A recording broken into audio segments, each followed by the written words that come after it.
really, really enjoy G2's comp, but so do we in regards to Houmi. Yeah, both of these compositions have the ability to find ways into this game. I'm expecting the junglers to once again start towards the top side of the map, work their way down towards the bottom side.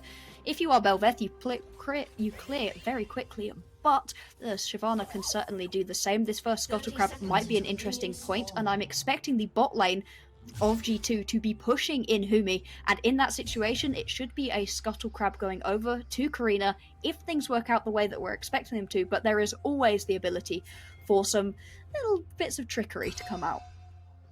Yes, and so far we see that both teams were trying to go for those deep wards. Oh, look at that lovely skin, gorgeous, absolutely stunning. So we have the deep ward from G2 in the red buff here on the blue side. I don't know if there's a ward in close to Bel'Veth there. I don't think there is. So far it's G2 with the capacity not only with Ashe but also with those wards to know where the junglers are.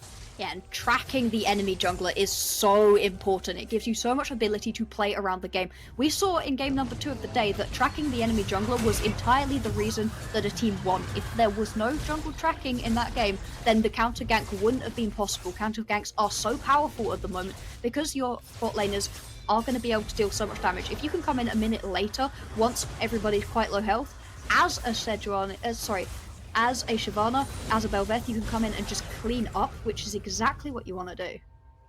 Yes, precisely. And what you mentioned in regards to tracking the jungler is exactly what everyone needs to be aware of. So it does go some particles so funny coming from Bel'Veth there, but just continuing my point, you have to pay attention not only to where you ward and where the junglers are, but also communicating with your team super well, isn't it, to know if any of your teammates has spotted a jungler somewhere. So the communication is definitely something that is so important in the game.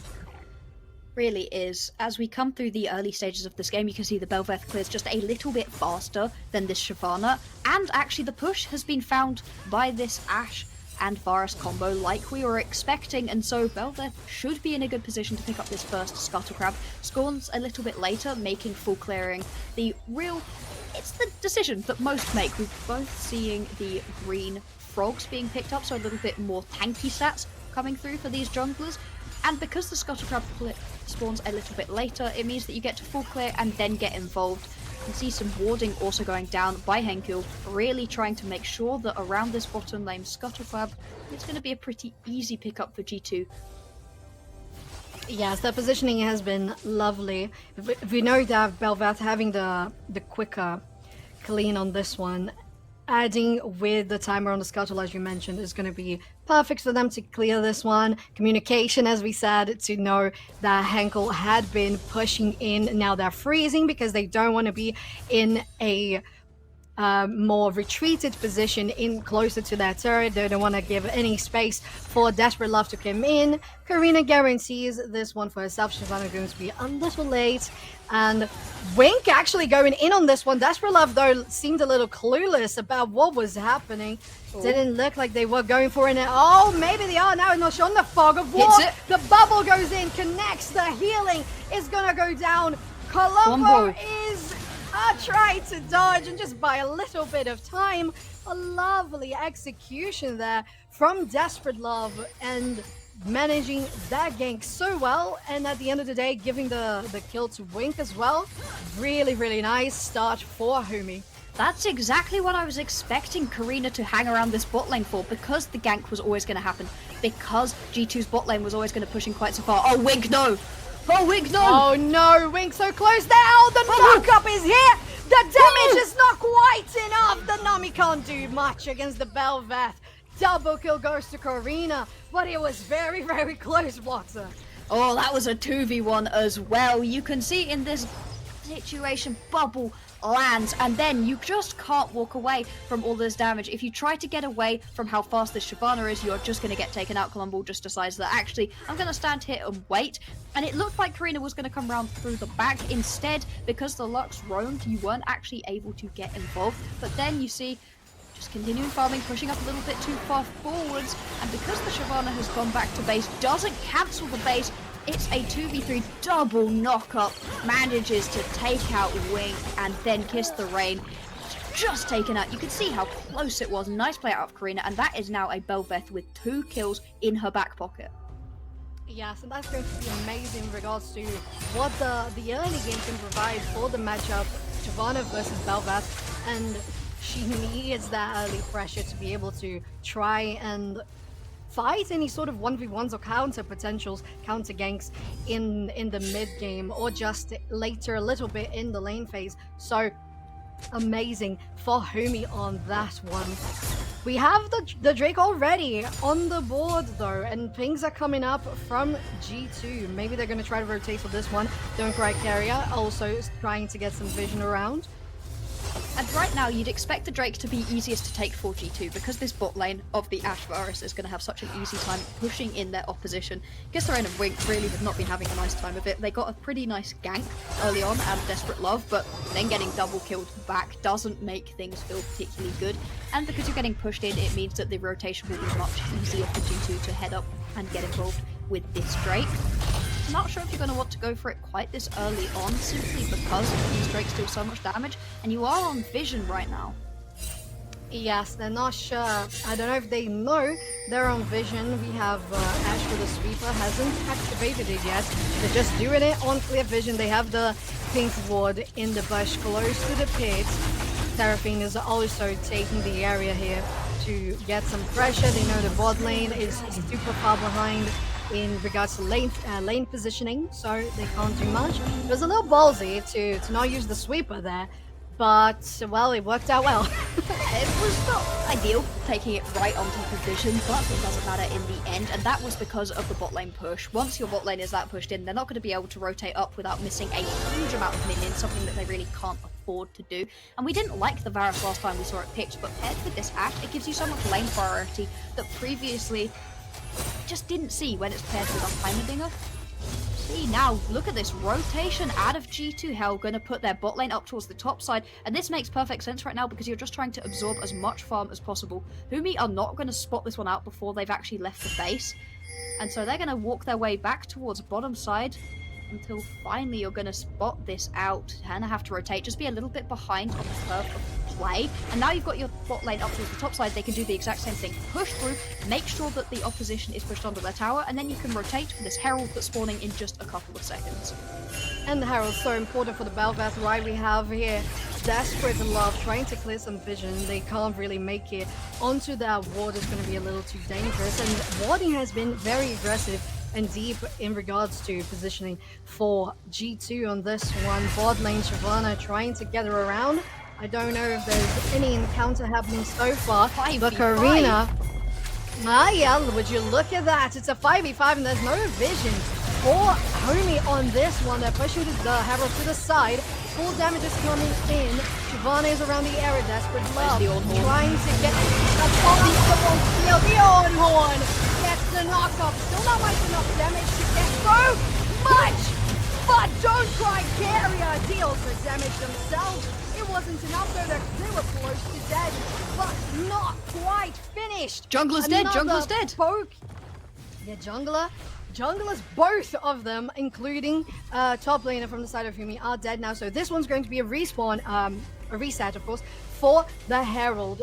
But it was so intense how these two were fighting for the buff, because Houmi knows how important it is for Bel'Veth to guarantee this one continue on a sort of a lead, because right now they're just 2k ahead. So it's a lead, but it's on a smaller side. Couple of low health bars still for G2, but they're straight back to it. They really want this coral. Don't Cry Kira caught out on the back line. Gonna have to flash away.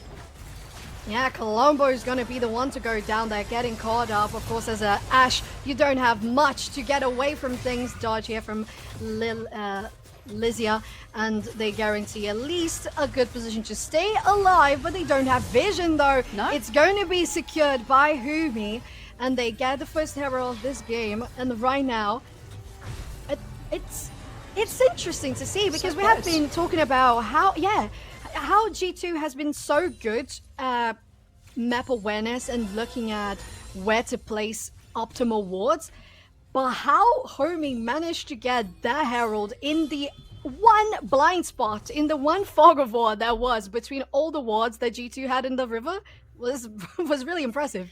Everybody on Houmi knew what was going on. G2 rotated their bot lane up to the top because, as a Bel'Veth, you want that coral. You want the coral that comes off of the Barons and off of the Heralds. Everybody knows that. Nobody is in any form of shock over the fact that G2's bot lane is up there to get ready for this fight. And so you're able to rotate your entire team as Houmi up there as well, get involved and win out on that fight. It looked like it was going to be so bad, but the Ornhorn only landed onto the front line. None of the back line actually ended up taking any damage. They're able to just sit there, keep laying it down. And Houmi have a really bad composition to try to engage into. I mean, the Nami ult going to come through, all of those light bindings coming out of the Lux as well. And in the end, they managed to take out enough members to just dissuade. And then the low health bars with no resets out of G2 means that the Herald, which really was wanted by Karina, doesn't go over to her. This is putting this Bel'Veth massively behind in terms of where she really should be at this point into the game with that first Herald.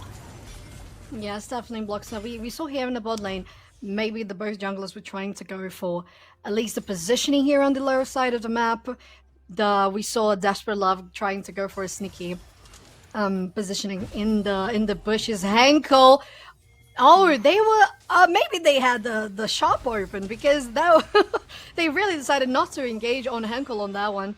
But I thought it might have been a very juicy opportunity to go on their ADC. Karina, on the other hand, has not been spotted but has been now, and they're gonna probably go for just pushing the lane, getting the priority on this one, as they did in the first time they guaranteed the Drake for themselves. This time around, they're not on top of a ward though. Nope, no ward this time. You should be pretty confident if you are Houmi at knowing what's happening. You've got that bot lane priority. Rotate this into a Drake. A G2 right now, they seem to want objectives more than anything else. Gonna pop this Herald in the top side. This is the cross-map play, looking to pick yourselves up a couple of turret plates mid, but trying to dive an Ornn is a very, very scary proposition. Arrow lands. Yes, and the crystal arrow lands as well. It's not going to be enough for a 1v2 scenario. Lysia is not yet on one full item completed, so we're waiting for that to happen. We're waiting for when the Ornhorn is going to be able to do much on those team fights. Of course, we know that it's a champion that's going to be there more for the tankiness, the front line, and the ability to knock people up. But, well, it was an attempt. It was a cooldown there on the Crystal Arrow. But looking at how it's looking now, they probably have a lot of CDR going on since it's almost back up once again. But speaking of the Ashe, here she is maybe going for a sneaky positioning on this bush, but I think it would just be a little too risky. The Lux can deal so much damage even in a 1v2 scenario. Really can. Don't cry, Kira has been dealing so much. We saw how much damage the Lux support could do in the previous game. Now this is going to be a full AP Lux. The thing is, though, that Lux hasn't fully completed their first item. We've got a Bork already completed onto Karina, and she was already dealing a ridiculous amount of damage. This Seraphine, it's going to be a damage fiend right here with that Luden, with that Liandry, and the burn can just ruin people. You're in a team fight, you're getting hit by a couple of spells, you're constantly getting burned down. It means that walking into these team fights can be exceptionally difficult. Both of the bot laners have gone with Eclipse, which is a little bit interesting. We usually see AD carries picking themselves up, those Kraken Slayers, but neither team really has too big a tank that you're trying to deal with. The tank isn't the main focus that you need to be shredding through. Instead, being able to burst somebody with a 3-hit combo is exceptionally strong. Yes, and not only that, if you look at G2's comp, the Liandry on Seraphine also combos really well, because I agree with you that there are no that much of a big threat in regards to tanks, so they're going for Eclipses on the bot lane, but at the same time you're going to have the continuous damage from Liandry's and their burn on those tanks on the side of Houmi. That's going to be at least a little bit of a help, since Seraphine is going to cast those abilities one after the other. She has such low cooldown on the basic abilities that's going to help. Henkel looking very confident on how they're going for this ward here. They didn't have any backup. Ashe was a little farther away on the lane, but here they are once again getting very deep vision and control of the map. Knowing where your enemy jungler is everything right now when you're beginning to set up around this next Rift Herald, because G2 now know that Houmi are going to be coming around trying to find a way into these fights and stop them from picking themselves up those objectives. Upgraded Smite right here for Karina. Is it going to be upgraded quite yet? No, not fully upgraded for Desperate Love, and so Desperate Love is going to need to find a way to upgrade that before this fight, otherwise it's really not going to be even. Yes, and once again we have G2 with a priority in vision and getting the upper hand on the engage, on the surprises, and just being in a fog of war themselves. They're controlling the area super well. They have wards everywhere around here. So Houmi has no vision whatsoever on this Herald, and they don't have an Ashe, so they can't spot him. They're gonna have to space jack. It's gonna get chain CC'd. Nami goes down in that burst effect you mentioned earlier, Bloxer. And G2 Hell are dominating this one, but Desperate Love is around. They have ulted in. Maybe they're gonna try to steal it. I don't really know who got this one. G2. G2 got it, so they guaranteed. Can't get it though. Since they started, and Desperate Love are going for the camp around the buff, so they're not getting, they cannot guarantee for themselves. Humble though, trying to it's a slaughter. This. Oh, the damage is falling up and right. I don't think at the end of the day, I think the buff expired. Yes, it did. So unfortunately for D2, they didn't get the most optimal outcomes of that fight, but they'll take it. I thought that, yeah, they'll absolutely take it. Henkel, when they went in on that one, I thought they were doomed, and then all of a sudden it turned back around. Look at that Ashe arrow lands onto the Nami. All of a sudden that engage with the tidal wave is just gone. Karina also gets themselves into that ultimate form by picking up a coral. Now you're going for this Herald. You can see though Desperate Love getting involved. It is going to be picked up by Karina, but Karina can't step forwards enough to get on top. Has to run back away, otherwise Amola and Desperate Love were going to take them out. Amola flashes forward, trying to take Karina. Nice dash to get away and then gets stunned up. Goes down on the burn damage from that Leandries. Wink is then the next one that is in the crosshairs, and it turns into a slaughterfest for G2 Hell, showing their teamfight prowess right now, even if they didn't manage to pick up the Herald in the end. That's very true. And now the objective bounties are unlocked for Houmi. Oh, the flash in a straight line, though. That is very unfortunate. It's not going to conclude on anything. I love the redirect from Lysia on trying to get someone on the knock-up on the other side. But G2 has domination on this area here. The pit is all red. The damage from the piercing arrow, though. They're going to try to get the final spark. Bel'Veth guarantees it. They are very low on health, though. Lysia going in the middle of everyone. Tifa trying to get a good position for the damage alongside Henkel. Karina going in. The knock-up lands. Lysia tries to follow up, but nothing happens much. The bubble is going to get on Karina, though, on a sort of a 1v1 fashion, because nobody was attacking each other. So close. Karina once again trying to go for this one. The sniper goes wide. Crystal Arrow is not going to get the finish on Wink, but G2 guarantees the win on the fight. On the buff, they deny the recall. They take the first brick here on the mid lane, and they are building themselves for victory. They really are up now by about 5k worth of gold, maybe even 6k at this point in time. 3 Drakes, which is huge in this game. It's going to be that Chemtech Drake as well, the soul that gives you so much healing, shielding, and tenacity, things that you really want. You want your Seraphine to give extra heals and shields. That's exactly what you need. Your Bel'Veth going flying into the backline. Clearly Karina is happy to do so, and with some extra tenacity isn't going to go down as easily as well. As this Bel'Veth, you are really relying on having somebody to just hit constantly in order to continually heal yourself back up. Otherwise, without constantly having someone to hit, this Bel'Veth is exceptionally squishy, and you can see Karina's up about 2k gold over Desperate Love on this Shyvana. The Shyvana pick really not working out so far, and at this point in the game, G2, they've got themselves in a commanding position, and the next thing they're going to be looking at is eyes locked on the Baron. Yes, they are. It's going to be spawning in 10 seconds.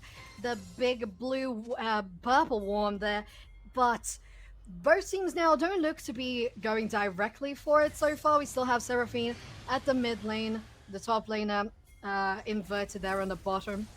No TPs available for... No, excuse me, Tifa has the TP available. On G2 side, Emolga as well. So we still have 2 TPs on board. The heal is popped. Crystal Era is wide. So this one is just a... Okay, I'm here. I'm threatening you. But we're not going to literally hit anything on that. What the... What? Are you having trouble with connection, maybe? Colombo, what's happening? Couple of question mark pings as well. It's fine, it's fine. You're allowed a couple okay. of iffy moments. You can see Desperate Love and Don't Try Karina are sat across this wall. Could be a possible engage. Everybody making their way up top for Houmi. Whereas you've got a push down towards the bottom side. Lizza currently does not have a TP, and so this is an opportunity for a fight to be found by Houmi, but they're pushed back so far that it's unlikely they're actually going to be able to find a way in. Yes, and not only that, we've seen how the couple of previous games in the tournament, we've seen a lot of split pushing. Well, this one, we're going for already a fight because Desperate Love is joining, and Henkel is gonna go down pretty quickly on that one, unfortunately, because we mentioned yes, G2 doesn't have that tank ability to protect those carries. So unfortunately for G2, it was a super well executed play for the side of Houmi. And at this point in the game, as I was saying, we have Lysia going for the split push herself in the bottom lane, and differently from what we had in the previous games, maybe it's gonna do well because now they have TP and they can reconvene as they have. They're coming around the Ashe hits. Wink gets the cleanse on the stun. Encore hits as well. Huge. The knock-up from Onhorn. Oh no! Guarantees the first. On guarantees the second. It's the jungler down. So G2 takes this Baron pretty easily. Unfortunately for Houmi, who started the buff themselves, they're gonna lose that one. Oh no. Flash forward and a stun! G2 aren't done. They want to keep finding more and more out of this play. It looks so bad when you lose your AD carry. All of a sudden, as your Houmi, you're like, yeah, we can take this. No, you cannot. The Encore into Ornhorn combo, just beautiful, and it was instrumental in winning that game right there. All of a sudden, G2 put themselves firmly back in the driver's seat when things were looking a little bit iffy. We'll see it again right here. Watch for this beautiful Encore catches 2 members into the Ornhorn, which is enough to take out the support, and then you just get to run through this team fight. Once Karina gets themselves a coral, they're exceptionally strong, and I don't know if this replay will last long enough, but Karina actually leaves the coral in the pit and then has to go back for it.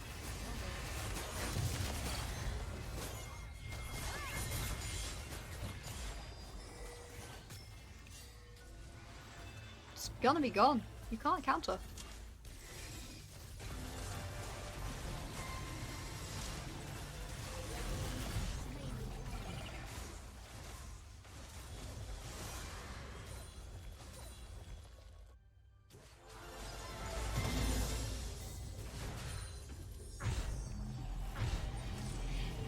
In an exceptionally weak position right now. What you need to do is exactly how that Varus pick worked.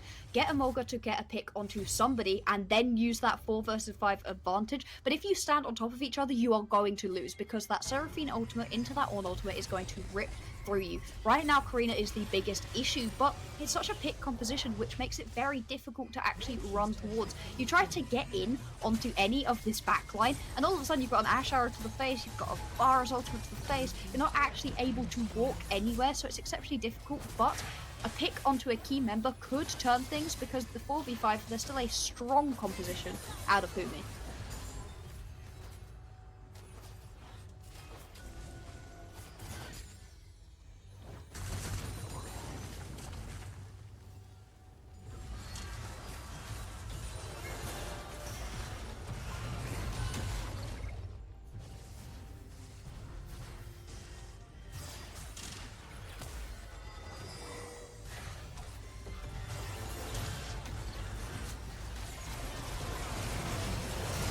Landing it.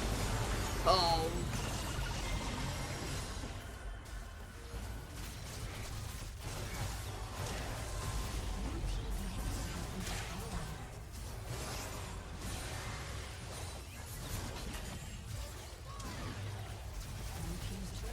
Oh, what a fight right here. We'll see if this is going to be the very end of the game. G2 Hell pushing forwards. They picked themselves up the mid lane inhibitor. They picked up the bot lane inhibitor. Unfortunately, no wave in the top lane, but do they even need it? Baron buff has now fallen off, so they are pushing only on the merit of themselves, but currently pushing forwards. It looks like it's going to be a victory for G2 here in dominant fashion. It really is. There's only one Nexus turret alive, and it's not going to be for long. Karina deals the damage to final blow. The crystal arrow, it connects. Desperate Love so close to being dead, and Morgan trying to deal damage there. The shielding is there. Karina might be able to take it, but it's just the absolute dominance rampage